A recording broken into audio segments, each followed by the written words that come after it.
Bihar board से प्रत्येक साल मैट्रिक बोर्ड परीक्षा में लगभग 15 लाख से ज़्यादा छात्र अपीयर होते हैं।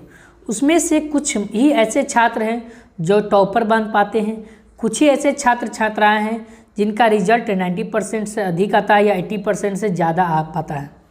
काफ़ी छात्र ऐसे हैं जो काफ़ी मेहनत करने के बावजूद भी उसका रिजल्ट कम आता है।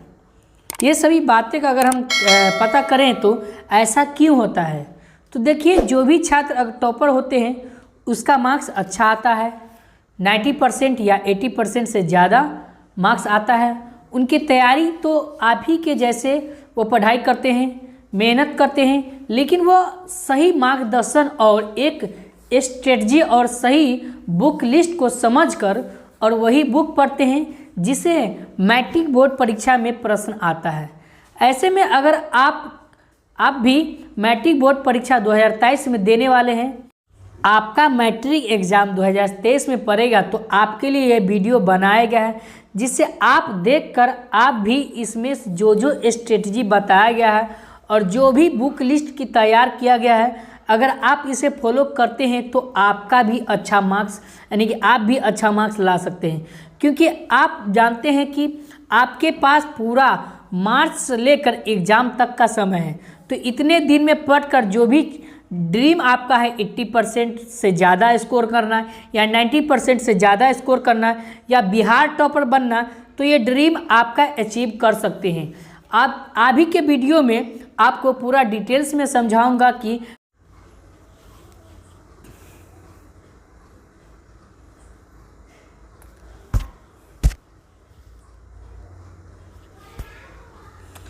मैट्रिक बोर्ड परीक्षा 2023 में अगर आप भी टॉपर बनना चाहते हैं तो कौन सा बुक पढ़ना है 2023 के लिए, सिलेबस क्या होगा, कौन सा 2023 का सिलेबस आएगा, समझिए, गाइड क्या होगा, क्वेश्चन पेपर क्या होगा, क्वेश्चन बैंक क्या होगा और क्वेश्चन मॉडल पेपर क्या होगा, तो इस वीडियो में आपको मैं पूरा डिटेल्स में समझाऊंगा।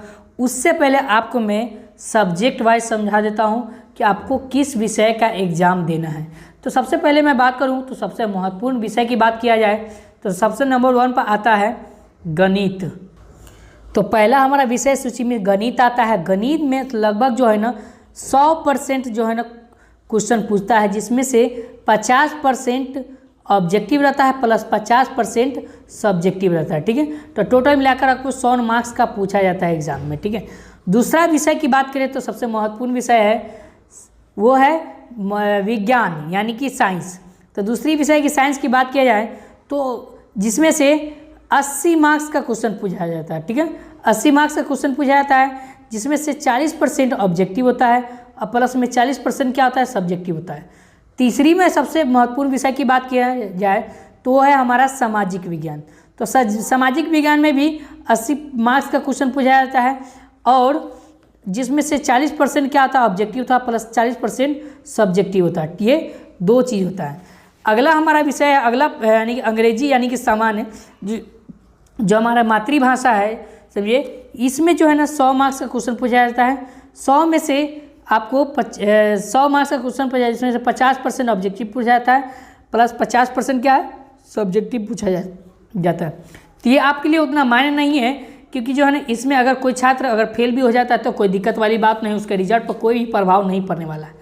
अगला हमारा 5वां विषय है मातृभाषा, जिसको हम बोलते हैं MIMT हिंदी, क्या बोलते हैं, MT हिंदी और उर्दू। ठीक है, जो छात्र हिंदी में है यानी कि जो छात्र संस्कृत लिए हुए वे हिंदी का एग्ज़ाम देंगे और जो छात्र उर्दू लिए हुए उसको नॉन हिंदी का एग्ज़ाम देगा।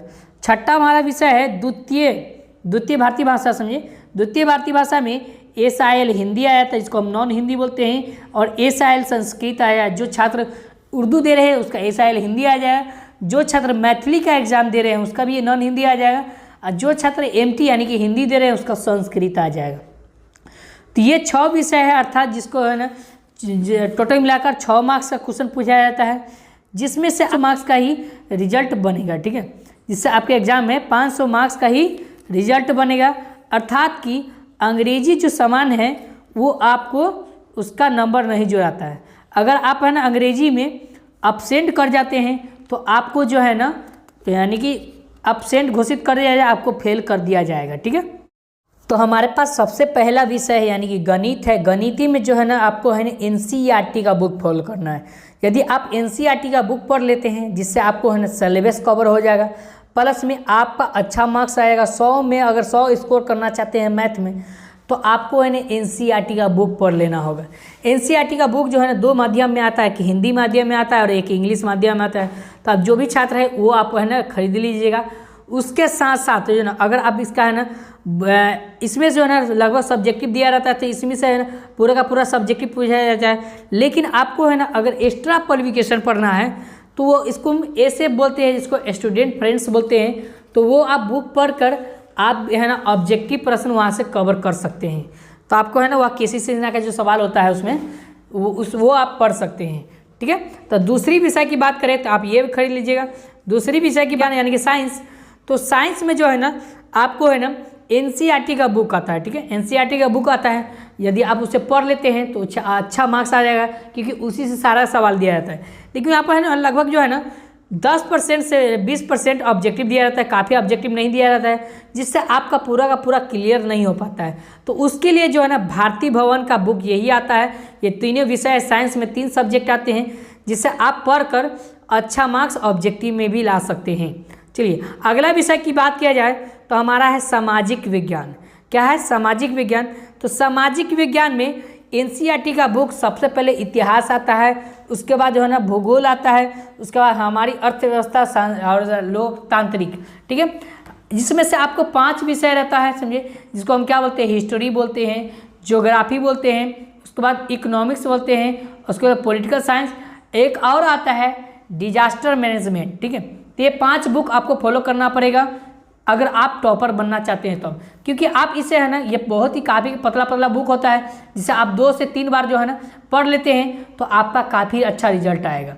अगला मैं बात करा जाऊँ तो चौथा हमारे पास है अंग्रेजी। देखिए अंग्रेजी जो है ना एक सामान है, ठीक है, भाषा मातृभाषा है, जिससे आपको पढ़कर आपको अच्छा मार्क्स ला सकते हैं, कोई दिक्कत वाली बात नहीं। अगर कोई छात्र अगर फेल हो जाता है इसमें तो वह भी कोई दिक्कत वाली बात नहीं है, लेकिन आपको जो है ना अपसेंट नहीं होना है। जब परीक्षा होगी तो आपको अपसेंट नहीं होना है, इसको भी कभी कभी है ना पढ़ते रहना है, जिससे है ना आप इसे एग्ज़ाम दे सकते हैं इसका। ठीक है, तो इसकी भी बात की जाए तो इसमें भी 100 मार्क्स का पूछता है क्वेश्चन। ठीक है, जिसमें से 50% ऑब्जेक्टिव होता है और 50% क्या होता है, सब्जेक्टिव प्रश्न होता है।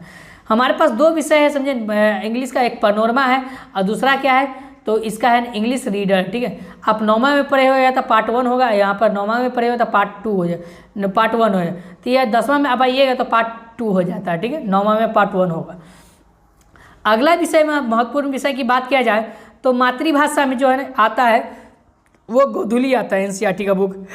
इसका एक और बुक है वर्णिका, जिससे आप है ना बार बार पढ़कर समझिए कोई भी है ना जिसका रचनाकार कौन है, इसका मरण कब हुआ, मृत्यु कब हुआ, इसका जन्म कब हुआ, कहाँ हुआ, किस गांव में हुआ, इसे आप पढ़कर याद कर सकते हैं। तो एक एक प्रश्न आपके लिए एग्जाम के लिए काफ़ी शानदार है। जो उर्दू वाले छात्र हैं वो उर्दू जो है ना दरक्षा पढ़ेंगे, समझिए, उर्दू दरक्षा में से लगभग जो 80% सवाल आता है और 20% सवाल जो होता है वो रोशनी से रहता है। ठीक है, तो आप दोनों अगर बुक पढ़ लेते हैं तो काफ़ी आपका अच्छा रिजल्ट आएगा। चलिए अगला में विषय की बात किया जाए तो द्वितीय भाषा भारतीय भाषा, जिसको हम क्या बोलते हैं, जो छात्र अगर हिंदी लिए हो तो उसके लिए संस्कृत यानी कि पीयूषम। अगर इसे आप 2-3 बार पढ़ लेते हैं तो आपको बिल्कुल कठिनाई नहीं होगा और बिल्कुल एक एक करके आप लिख लीजिएगा।